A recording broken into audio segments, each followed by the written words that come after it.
నమస్తే ఫ్రెండ్స్, నేను కుటుంబరావుని, తెలుగు మీడియా. 5 లక్షల ఆరోగ్య బీమా అందిస్తున్న కేంద్ర పథకం. దరఖాస్తు ఇలా.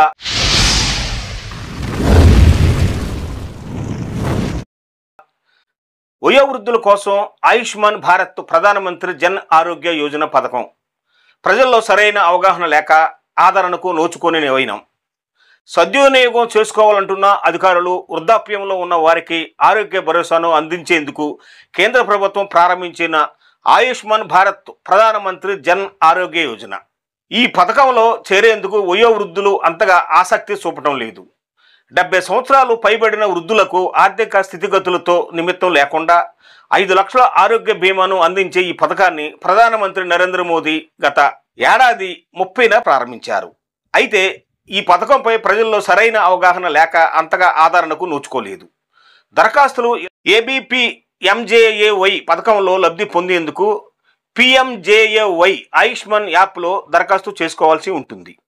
వెబ్సైట్లో ఆయుష్మాన్ భారత్ ఎలిజిబుల్ ట్యాబ్పై క్లిక్ చేసి అనంతరం ఓటీపీ ఎంటర్ చేయాలి.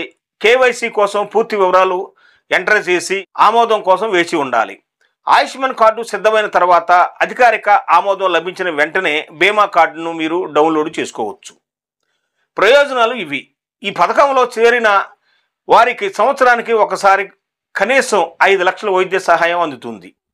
అందులో 3 రోజుల పాటు ఉచితంగా హాస్పిటల్లో చేర్చుకోవటం, వైద్య పరీక్షలు, చికిత్స, ఇంటెన్సివ్ కేర్ తదితర సేవలు పొందొచ్చు.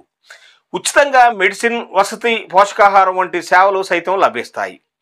ఆయుష్మాన్ భారత్ స్కీమ్లో భాగంగా 70 సంవత్సరాలు పైబడిన వృద్ధులకు 5 లక్షల ఆరోగ్య బీమా హెల్త్ ఇన్సూరెన్స్ అందించే ప్రత్యేక కార్యక్రమం 5 నెలల క్రితమే ప్రారంభమైంది. ఇందుకోసం ప్రత్యేక పోర్టల్లో కానీ ఆశాలు ఏఎన్ఎంల వద్ద కానీ వయోవృద్ధుల వివరాలు నమోదు చేసుకొని పథకంలో చేరవచ్చు. మీ సేవ కేంద్రాలు, సిఎస్సి కేంద్రాల్లో మీరు దరఖాస్తు చేసుకోవచ్చు. ఈ సదవకాశాన్ని వయోవృద్ధులు సద్వినియోగం చేసుకోవాలి. ఇటువంటి పథకాలను భారత ప్రభుత్వం ప్రవేశపెట్టడం ప్రజలకి అవగాహన లేకపోవడంతో వినియోగించుకోవటం లేదు. వృద్ధులు ముఖ్యంగా ఈ యొక్క పథకాన్ని దరఖాస్తు చేసి వినియోగించుకోవాలని ప్రభుత్వం కోరుతుంది. ఇది నేటి వీడియో.